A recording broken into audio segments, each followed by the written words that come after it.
Opa, ele falou aqui. O que você falou? Repete aí. Cordão da mentira, pátio do colégio. Cordão da mentira, parte do colégio. Vamos lá com o André Constantini. Constantini, bem-vindo mais uma vez aqui ao Giro das 11. Vamos começar falando... Eu quero trazer um pouco a cena de Brasília para você. Diga, você me permite brevemente, porque eu acho importante. Pode falar.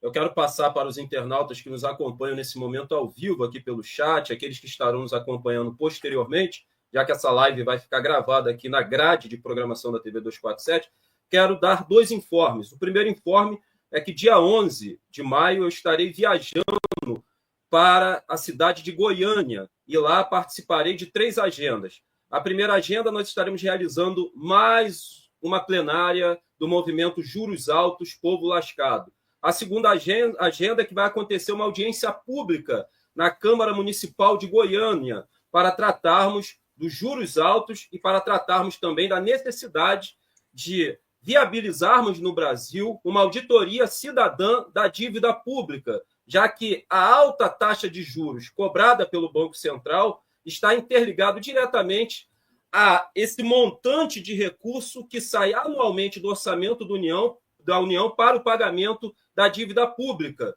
E isso vem asfixiando e estrangulando economicamente o Brasil. E a terceira agenda, eu vou participar de um grande encontro em defesa da causa palestina e contra o genocídio palestino. Serei o principal palestrante desse grande encontro que vai estar acontecendo em Goiânia. E a segunda agenda que eu quero passar para os internautas, você que mora aqui na cidade do Rio de Janeiro, hoje às 15 horas, na antiga sede do DOPS, vai acontecer uma concentração ali para rememorarmos que ontem, dia 31 de janeiro, completou-se aí 61 anos do golpe militar e empresarial que foi arquitetado, idealizado e articulado pelo imperialismo norte-americano aqui no Brasil. Estaremos em frente à antiga sede do DOPS e depois marcharemos, nos encaminharemos para a ABI, onde vai acontecer uma grande palestra com diversos palestrantes. Então, você que mora aqui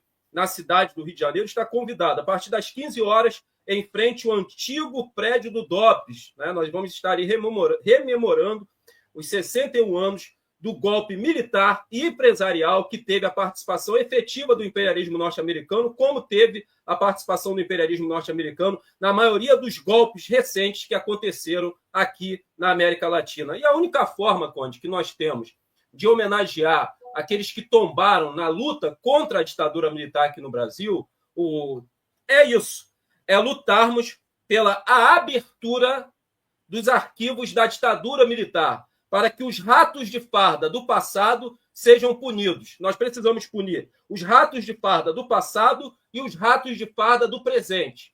Volto a repetir, Conde. Retórica não combate a tutela militar que nós vivenciamos no Brasil. Retórica não combate o genocídio palestino. É necessário a abertura total e plena dos arquivos da ditadura militar para que os ratos de farda sejam punidos exemplarmente e nós possamos dar início à destruição dessa tutela militar que manda e desmanda nesse país. Vou repetir e reiterar, que manda e desmanda nesse país. Vamos aproveitar aí o impulsionamento que o filme Ainda Estou Aqui deu, jogando holofote ao que aconteceu durante o período da ditadura militar, onde a ditadura militar sequestrou por 20 anos a democracia burguesa, e vamos exigir a abertura dos arquivos da ditadura militar para que os ratos de farda do passado sejam punidos e possamos punir também os ratos de farda do presente que participaram da articulação da tentativa de golpe que aconteceu no dia 8 de janeiro.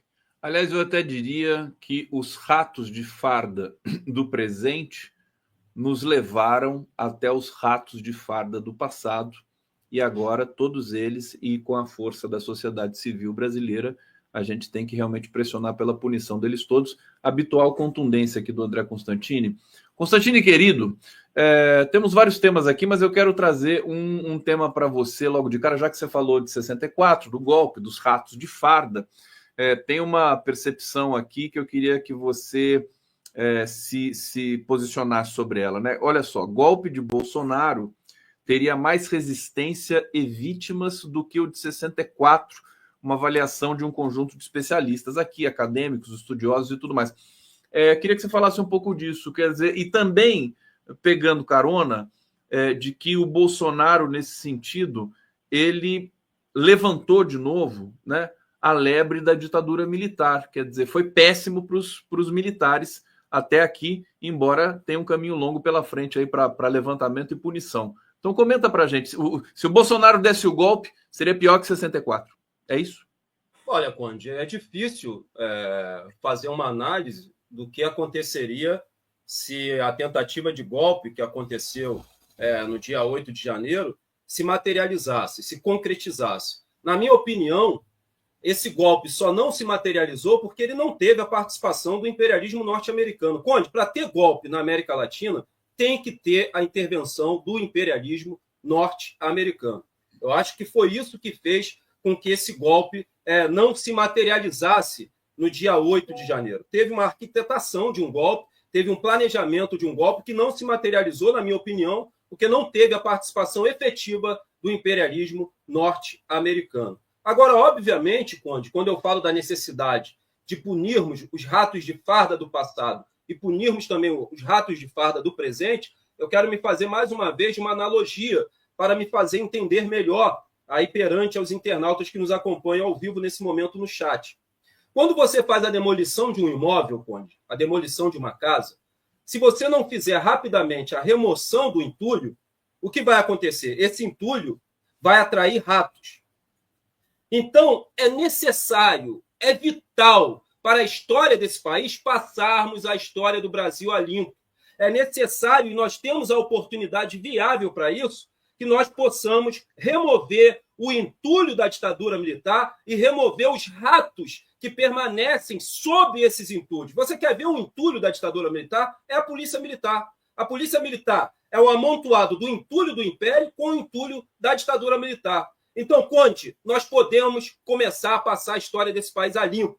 Temos essa oportunidade, punindo os ratos de farda do passado e punindo os ratos de farda do presente, abrindo de forma total e plena e completa os arquivos da ditadura militar e punindo todos esses ratos de farda. Ah, André Constantino, eles estão velhos, os canalhas também envelhecem. Isso aconteceu em toda a América Latina, só no Brasil que não, e repito, isso dá sustentação para essa tutela militar que manda e desmanda nesse país. Então chegou a hora, esquerda brasileira, de pegarmos o entulho da ditadura militar e os ratos que ficam por cima desse entulho e jogarmos na lata de lixo da história desse país. Esse é o momento crucial. Essa é a hora, Conde. Agora, obviamente, não dá para saber se o golpe de Estado se materializasse, se seria pior ou mais brando do que aconteceu durante os 20 anos que a ditadura militar empresarial, precisamos punir os empresários que apoiaram a ditadura militar de 64 também, precisamos puni-los, porque foi uma ditadura militar e empresarial com a participação efetiva do imperialismo norte-americano. Não podemos nos esquecer disso jamais. Não dá para saber, mas a grande verdade é que nós temos essa oportunidade de ouro em mãos, de destruirmos de uma vez por todas essa tutela militar que manda e desmanda nesse país. Não dá mais para o Brasil permanecer de joelhos diante desses ratos de farda, que não são nacionalistas, que não defendem o nosso país, que são lambibotas do imperialismo norte-americano, que na hora que o imperialismo estalar os dedos e dá uma ordem para eles darem um golpe de Estado, eles darão, eles participarão efetivamente do golpe. Então dizer, Conde, que quem salvou o Brasil daquela tentativa de golpe foi a participação dos militares, isso é um erro. É um erro. Nós não podemos cometer esse erro. Na verdade, o golpe não se materializou porque não teve, na minha opinião, a participação efetiva do imperialismo norte-americano. Do imperialismo norte-americano. E aí eu te dou uma notícia adicional, que eu não sei se é boa ou ruim, mas quem está ameaçado de golpe agora são os próprios Estados Unidos. Você está sabendo que o Donald Trump está pensando no terceiro mandato já, né? Já no começo do mandato dele. Você viu essa notícia? E eu queria saber o que você pensa dela. Eu não vi, mas é importante abordarmos isso aqui.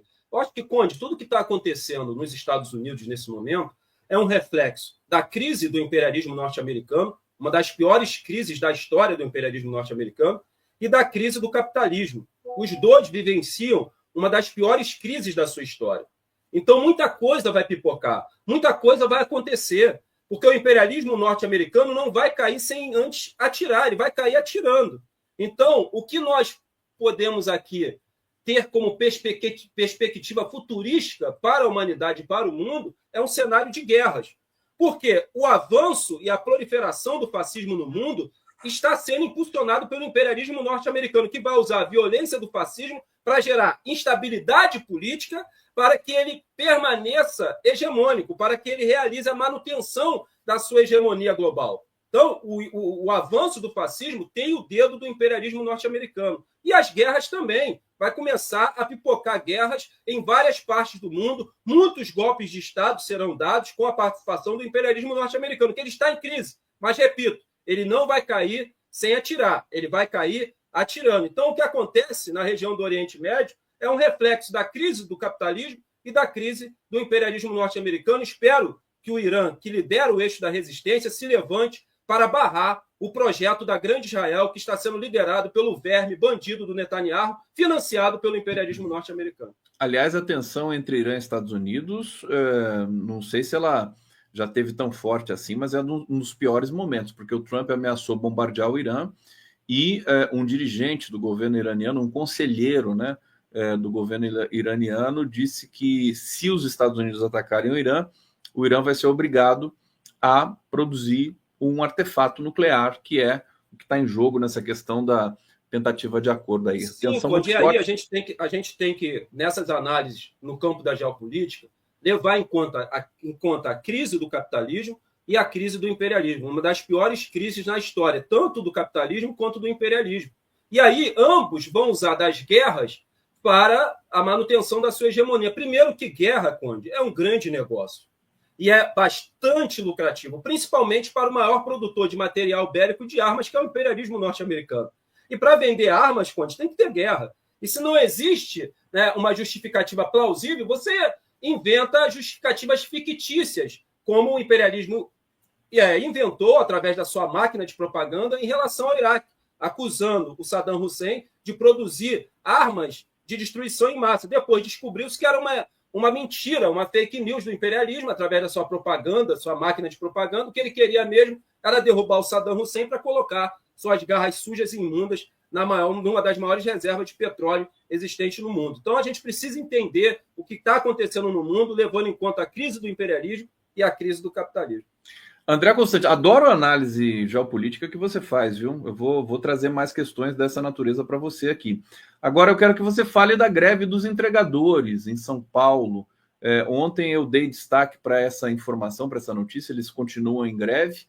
E eu acho que esse é o grande ato de esquerda. Quer dizer, antigamente a esquerda ia para a rua com greve, né? E com uma pauta do trabalho, de melhores condições de trabalho. Qual o balanço que você faz e o que você tem de informação para a gente aqui, Constantino?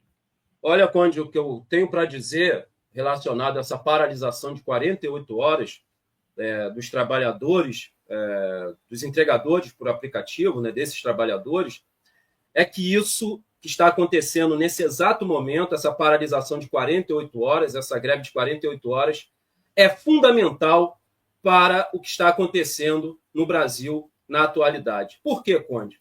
Essa paralisação de 48 horas, a greve, né, dos entregadores por aplicativo, ela vem desnudar o aprofundamento do neoliberalismo no Brasil, o aprofundamento do projeto neoliberal. E vale pontuar, Conde, que o neoliberalismo ele é um tentáculo, é um braço do capitalismo. E esses entregadores por aplicativos, esses trabalhadores, são um dos principais atingidos pelo avanço do projeto neoliberal aqui no Brasil. Então, essa paralisação, essa greve, eles se organizaram muito bem, Conde, para conter, né, os fura-greves da maneira deles, da forma que eles têm de se organizar. Isso é fundamental. Isso é a luta de classe na essência, na sua plenitude. Porque o nosso principal papel, enquanto revolucionário socialista, Conde, é fazer os trabalhadores enxergarem a sua real condição de explorados no sistema capitalista.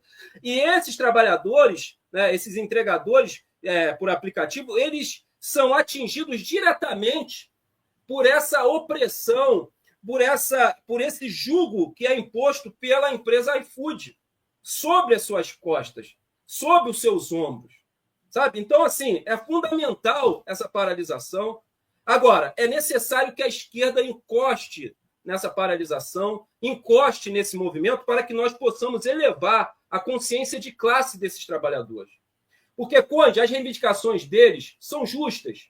São justas. Eles estão reivindicando aí o aumento em R$1 para cada quilômetro rodado. Estão reivindicando também da empresa iFood, que lucra milhões e milhões e milhões de reais explorando esses trabalhadores cotidianamente, sem dar qualquer tipo de estrutura para esses trabalhadores. Essa que é a grande realidade. Então, eles estão fazendo reivindicações justas, que é ter um mínimo de estrutura para que eles continuem vendendo a força de trabalho análogo à escravidão, não. Eu posso dizer literalmente escravidão, porque eles não têm qualquer tipo de vínculo empregativo com a empresa iFood. E aí a necessidade de encostarmos nesse movimento para fazê-los entender que as reivindicações que eles estão fazendo não é nada.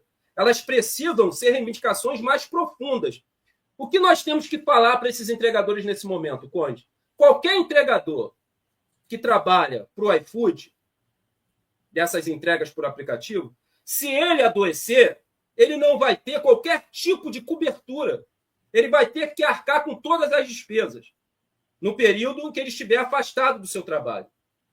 Se ele sofrer um acidente de trabalho, enquanto ele está ali entregando as encomendas para essa empresa multimilionária que é o iFood, ele não vai ter qualquer tipo de cobertura. Ele também vai ter que arcar com todas as questões que ele vai ter que arcar se ele sofrer um acidente no momento que ele estiver ali trabalhando. E como eles poderiam ter essa cobertura? Através da CLT.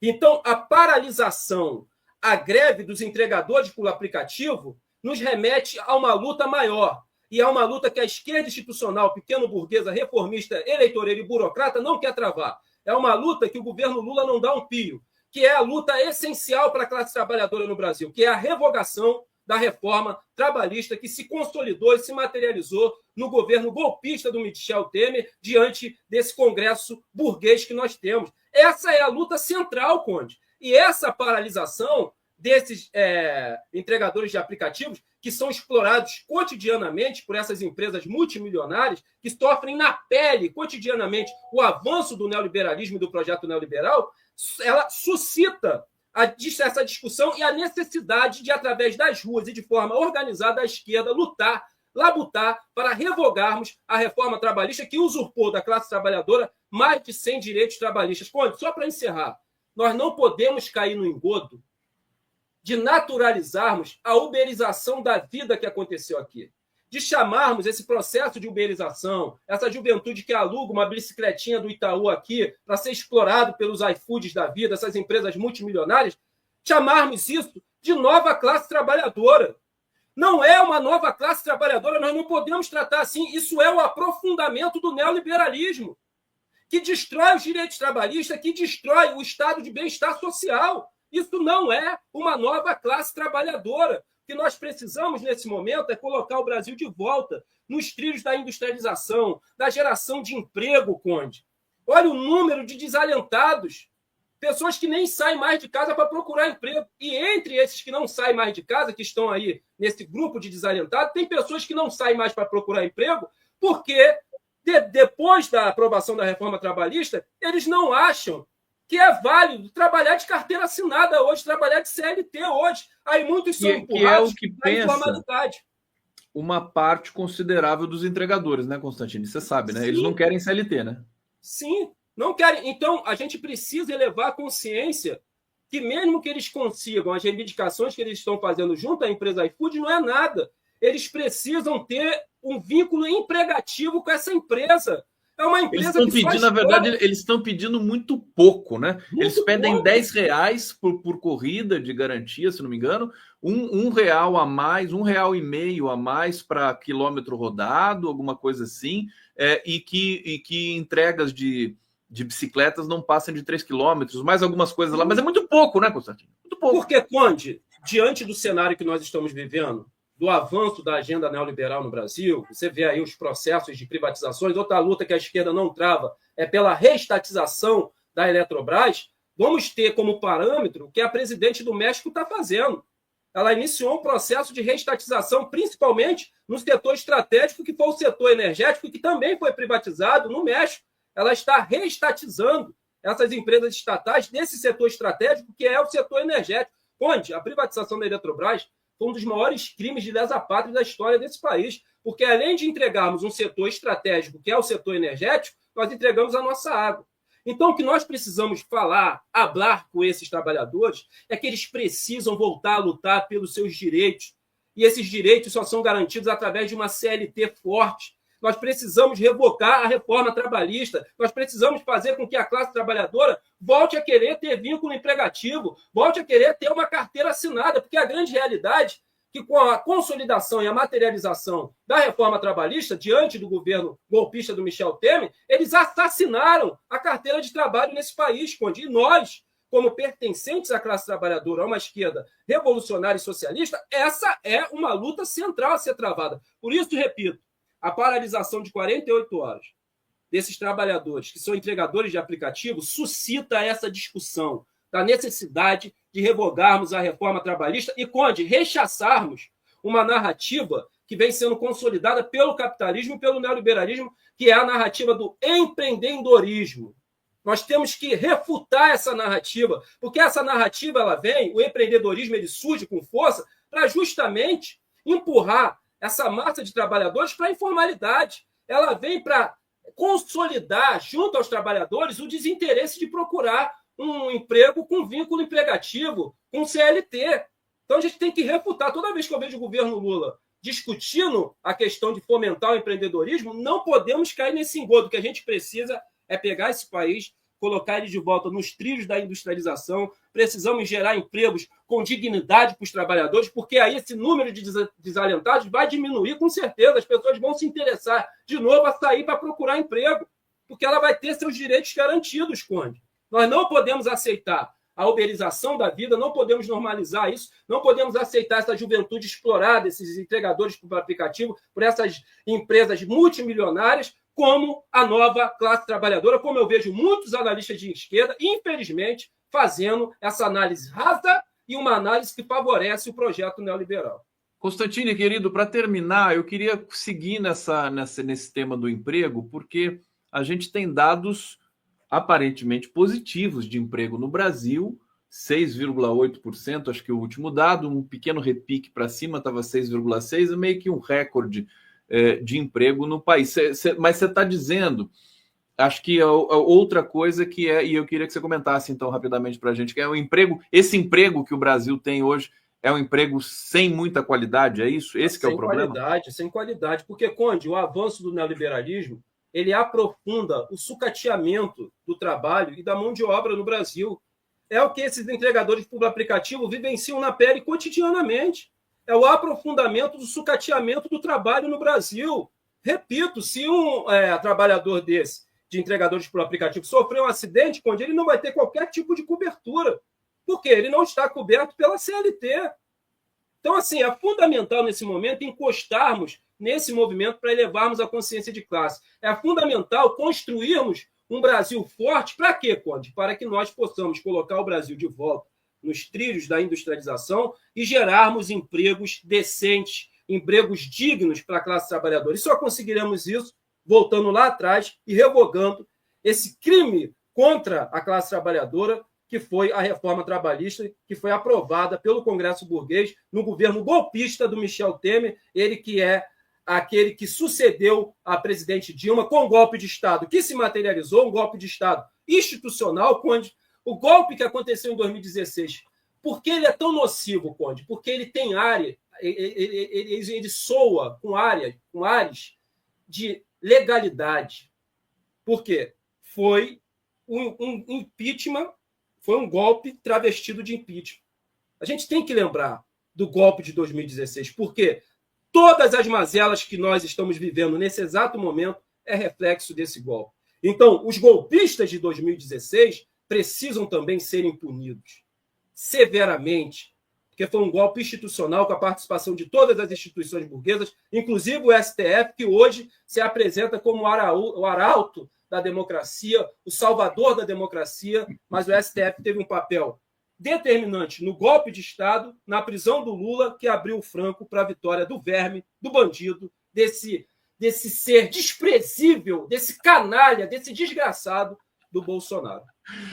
André Constantini, diretamente do condomínio Favela Babilônia, privado de direitos, né? É condomínio privado de direitos. Né? Ô, Conde, teve um internauta que pediu aí, depois coloca o Pix, quem quiser me ajudar nessa viagem para Goiânia, e a internauta pediu a agenda. Então, nós vamos ter uma audiência pública na Câmara Municipal de Goiânia, dia 11, às 14 horas, liderada por um parlamentar do PT, desculpa, eu não estou com o nome dele aqui. Vamos ter mais uma plenária dos Juros Altos Povo Lascado e vamos encerrar com uma palestra minha no movimento em defesa da Palestina e contra o genocídio palestino. Aliás, eu, por uma razão assim estúpida, acabei não tratando desse tema, porque a sua ida para Goiânia é um tema super importante. A gente vai falar disso. Quando que você vai para lá, querido? Eu vou dia 11, Conde. Dia 11? Sexta-feira que vem. Sexta-feira. Então a gente fala disso na semana que vem. Aqui está o Pix do André Constantini, andreabreuquilombola12@gmail.com. Para quem quiser colaborar com o Constantini aqui, a gente estimula realmente esse processo. E a gente volta a falar disso, meu querido, porque a sua ida para Goiânia realmente está cheia de sutilezas aí, coisas importantes, discussão do Banco Central, discussão de toda essa questão no Brasil e da Palestina também. Parabéns pelo seu trabalho, que felicidade saber que você vai viajar um pouco o Brasil para falar sobre as suas questões. Agradeço a todos que nos acompanharam aqui, esse Giro das 11 maravilhoso. Obrigado, Constantino, obrigado aqui à comunidade. Amanhã a gente está de volta, continuem com a gente. Amanhã a gente está de volta às 11 horas. Valeu, Constantini, meu querido!